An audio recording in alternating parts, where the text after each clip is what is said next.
Bonjour à tous, je suis Valérie Guelaf, la fondatrice du MLM System Pro, le générateur et l'accélérateur de réussite dans la vente directe et le marketing de réseau. Dans cette vidéo, nous allons retrouver Thierry, qui est dans le marketing de réseau depuis plus de 3 ans et qui nous a fait la gentillesse de nous parler de son expérience et de nous donner quelques conseils pour bien démarrer et réussir dans cette activité.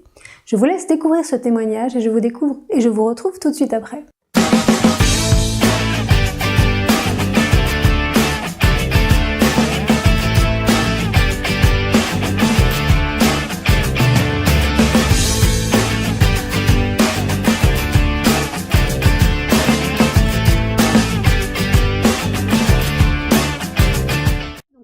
Bonjour à tous, donc c'est Valérie, donc je suis très heureuse de vous présenter Thierry, donc Thierry qui est dans le marketing de réseau depuis plus de 3 ans et qui a la gentillesse de nous apporter son témoignage et nous parler de son expérience en nous donnant des conseils ou alors aussi, surtout des conseils pour nous aider à bien démarrer pour ceux qui viennent de démarrer ou alors pour ceux qui ont démarré déjà depuis un petit moment et qui ont quelques difficultés à mettre leur activité sur les bons rails.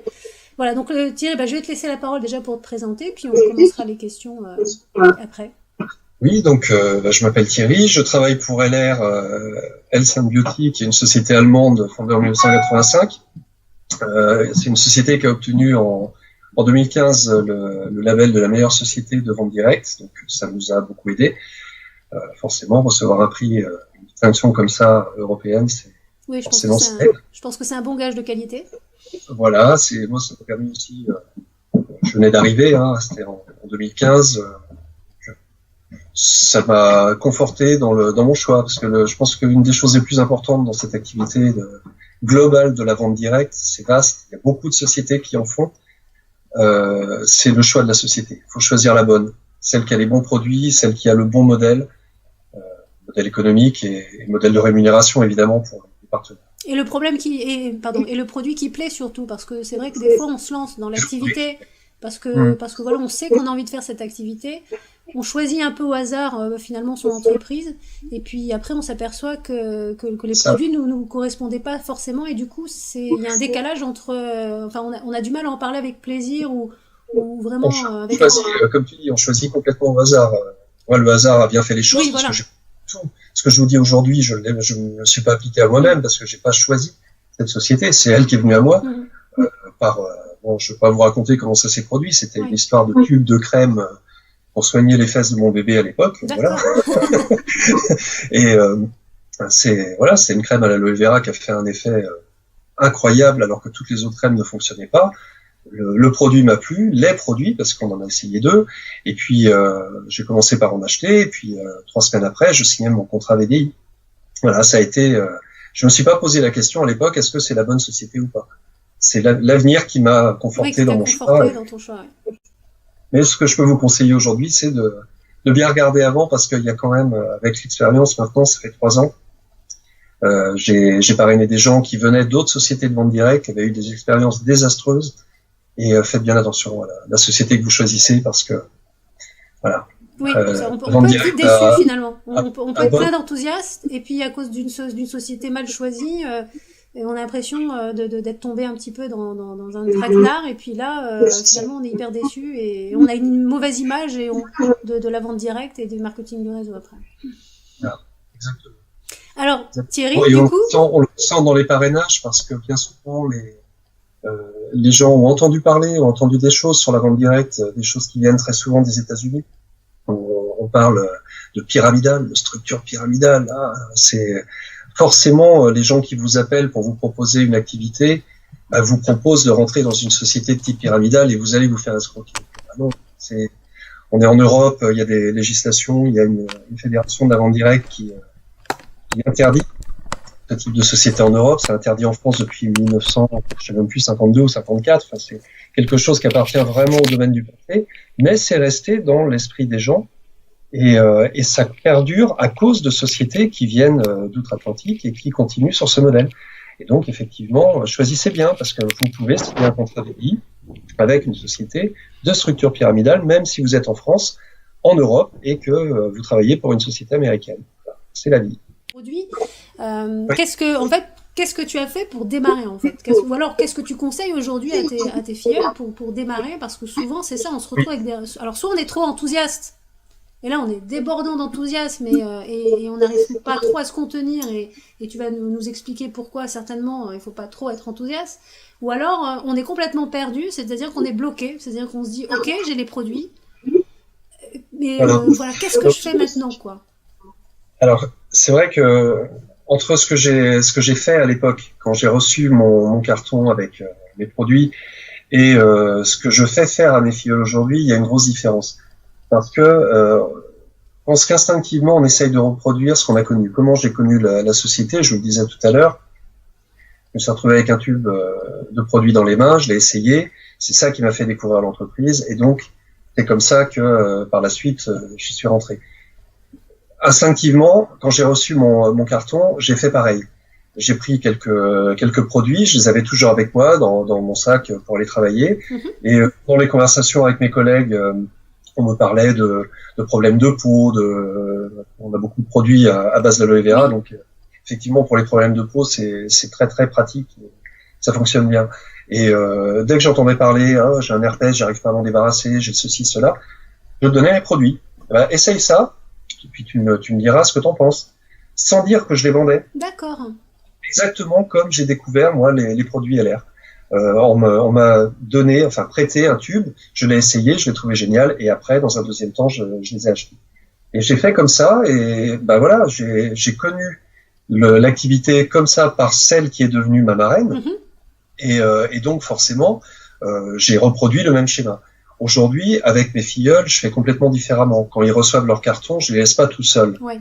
Déjà, mon discours pendant le processus de parrainage, je leur explique que VDI, ça veut dire vendeur à domicile indépendant. Le I, ça veut pas dire isolé, surtout pas. D'accord. Le parrain est là pour les accompagner, pour les épauler. Et ça, c'est pas seulement jusqu'à la signature du contrat, c'est surtout là que ça commence, une fois que le contrat est signé. Certains parrains ne font pas ça, mais c'est pourtant le secret de la réussite. Et aujourd'hui, quand un filleul signe son contrat, ce que je lui demande, c'est que dans les 3 à 5 jours qui suivent, il va recevoir son carton. Je lui demande de prendre rendez-vous avec moi dès qu'il l'aura reçu. Dès qu'il aura son petit message chronopost, attention, vous serez livré demain, on prend rendez-vous ensemble et on déballe ensemble le carton. Et on regarde produit par produit, à quoi ça sert. Là, je commence la formation sur les produits. Après, on va regarder les catalogues, donc ça continue la formation sur les produits, et on va regarder la présentation d'affaires. On va pas tout lire parce que c'est compliqué au début. Tant que quelqu'un n'a pas parrainé, c'est un peu compliqué de connaître, de bien comprendre le modèle. Ouais, mais au moins, voilà. Ouais, c'est clair. Au début, c'est vraiment un monde tellement à part qu'on découvre le monde du réseau. Au départ, c'est très difficile de comprendre l'organisation. En fait. Les modèles de rémunération performants sont pas des modèles simples. Ils sont forcément complexes, sinon ils sont pas performants. Parce que ça veut dire que l'entreprise a pensé à tous les cas de figure qui font que plus vous progressez, plus vous gagnez, mais aussi, si vous ne progressez pas, si vous vous endormez sur vos lauriers, il n'y a pas de raison que vous soyez plus rémunéré que quelqu'un qui fait des efforts. Donc, les modèles complexes sont les meilleurs, forcément. Mais c'est vrai que quand on débute, on va pas au-delà de la page 3. Quoi. Oui. On regarde juste le début, comment ça se passe, mon premier bonus sur les ventes. Après, je vais parrainer une, 2, 3 personnes. Comment se calculeront mes bonus? Et on s'arrête là. Et la suite, on verra plus tard. Mais voilà, toutes ces choses-là, je les fais pendant le déballage du carton, du set de démarrage. Voilà. Et ensuite, très important, je parle évidemment, on y viendra sans doute tout à l'heure, de la liste de noms, des choses à faire. Et on essaye, tout dépend de la personne que j'ai au bout du fil, mais si c'est quelqu'un qui est déjà motivé pour les parrainages et qui a déjà l'intention d'en parler autour d'elle, je lui propose un discours à 3, de prendre un rendez-vous téléphonique et de l'accompagner dans sa démarche de parrainage. C'est normal, quelqu'un qui débute ne peut pas facilement parler d'une activité qu'elle ne maîtrise pas encore. Donc, avec le parrain en soutien, c'est moi qui tiens le discours, elle écoute en général, et on fait d'une pierre deux coups.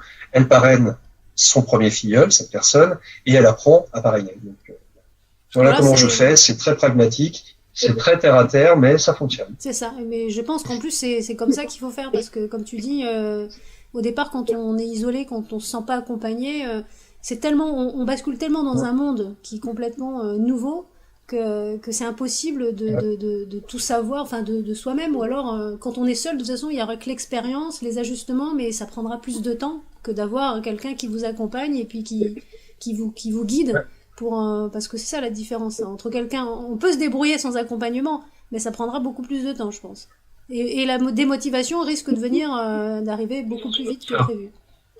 C'est surtout ça. Il y a les deux choses, tu as raison.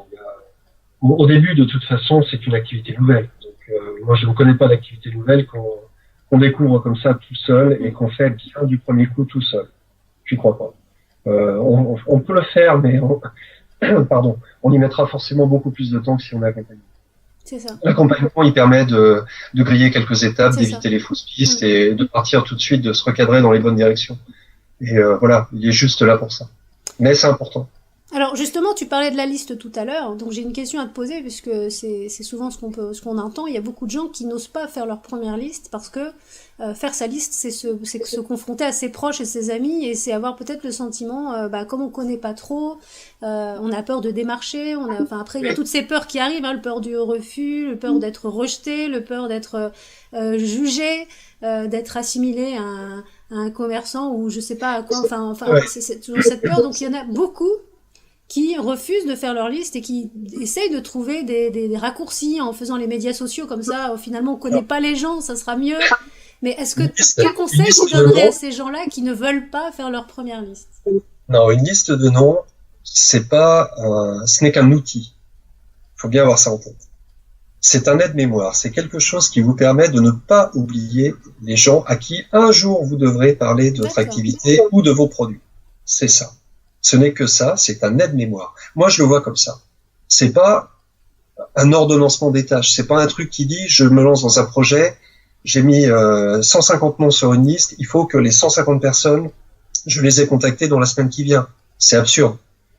Enfin, moi, c'est pas ma façon de travailler. C'est pas comme ça que ça marche. Par contre, si vous oubliez de parler de votre activité à des gens, même des proches, surtout des gens qui vous font confiance, et s'ils vous voient réussir, ils vont vous le reprocher.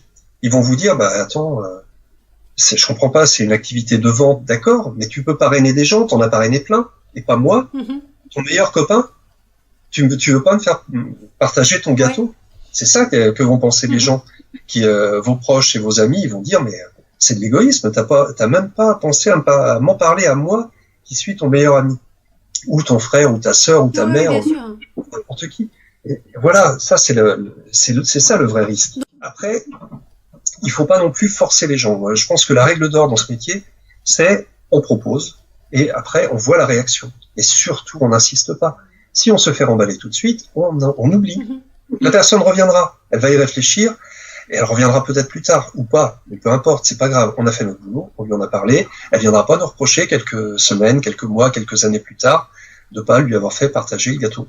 Une opportunité, c'est une opportunité. Après, les gens la saisissent, ils la saisissent pas. On n'a pas à leur en vouloir, on n'a pas à être déçus. Je peux vous dire, moi, les premières personnes que j'avais couchées sur ma liste de noms, j'ai pas mis une colonne à côté sur moyen ou pas sûr du tout. Et au fond de moi, je le savais. Il y a des gens, j'étais sûr et certain qu'ils allaient signer, qu'ils allaient partir avec moi, qu'ils seraient enthousiastes. Et d'autres, je m'attendais à ce qu'ils me disent non, ça m'intéresse pas. Et ben là viennent les premières surprises.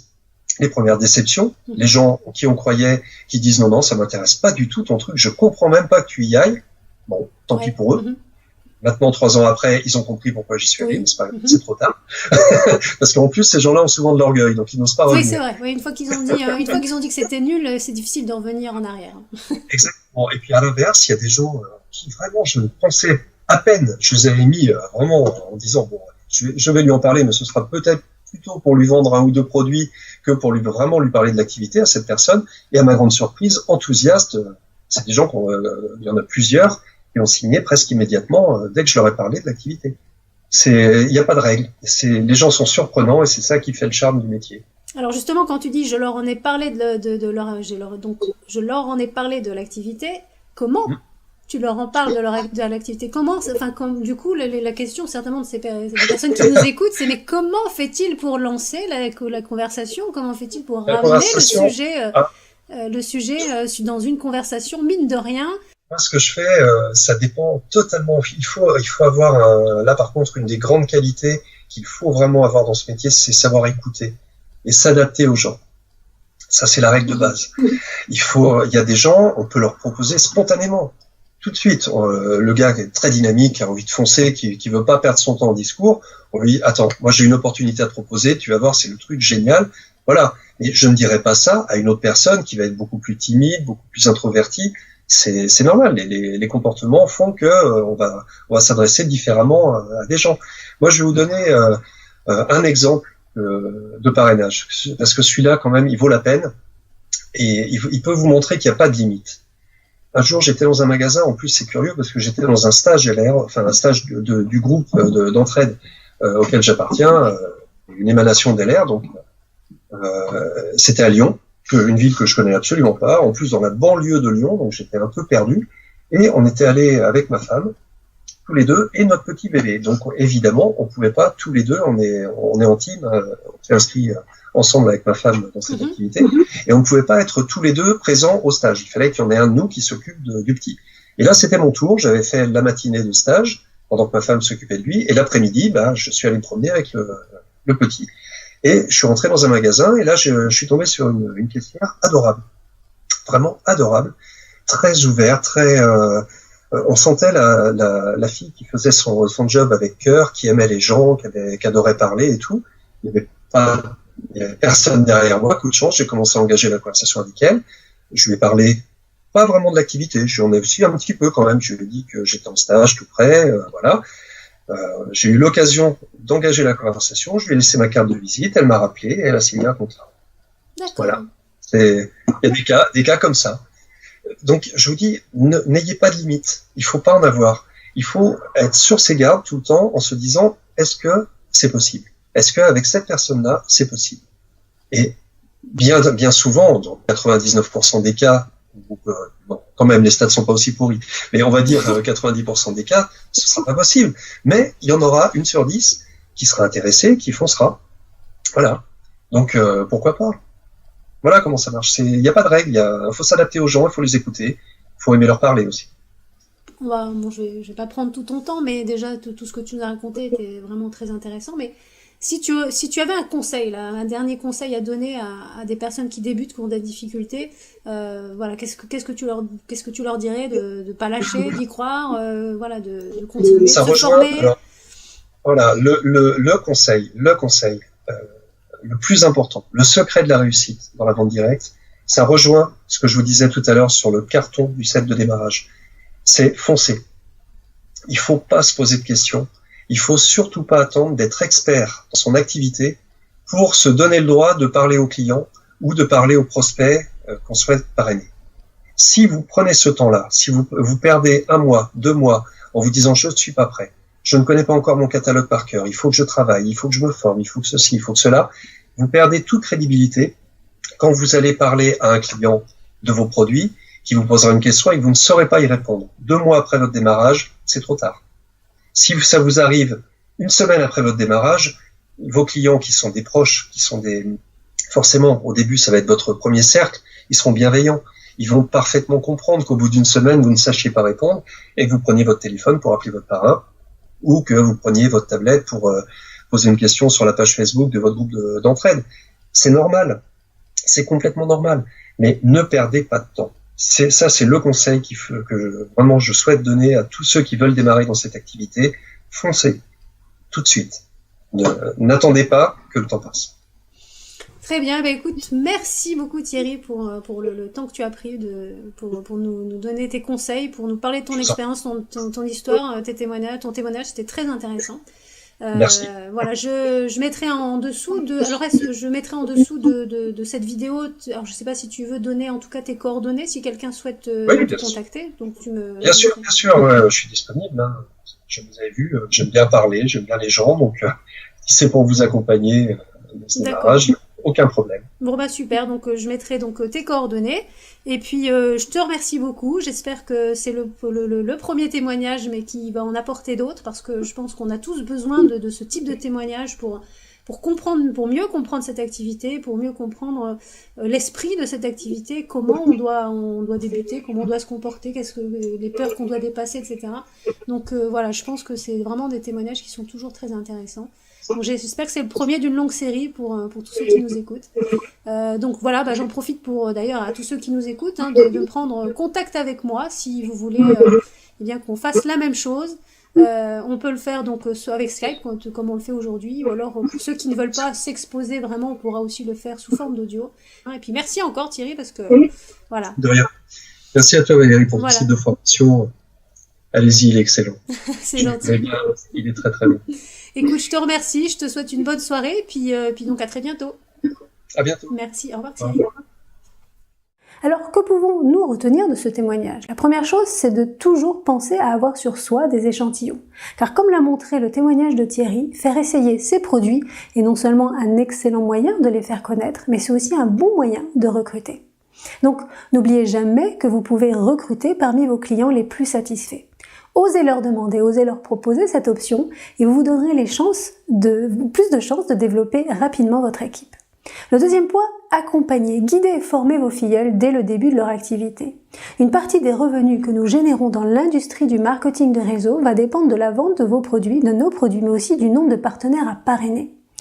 Les gens consacrent énormément d'efforts, de temps et d'argent pour parrainer des partenaires et lorsqu'ils arrivent à parrainer, ils perdent tout cet investissement en les laissant livrer à eux-mêmes.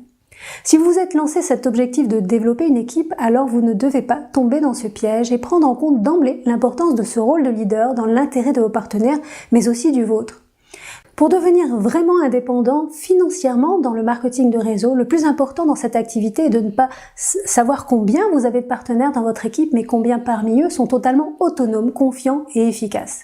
Le système est basé sur cette règle. Ce n'est pas le nombre de personnes que vous avez dans votre équipe qui compte, ni le temps ou l'argent que vous investissez tous les mois. Ce qui compte, c'est le nombre de partenaires indépendants que vous avez dans votre équipe.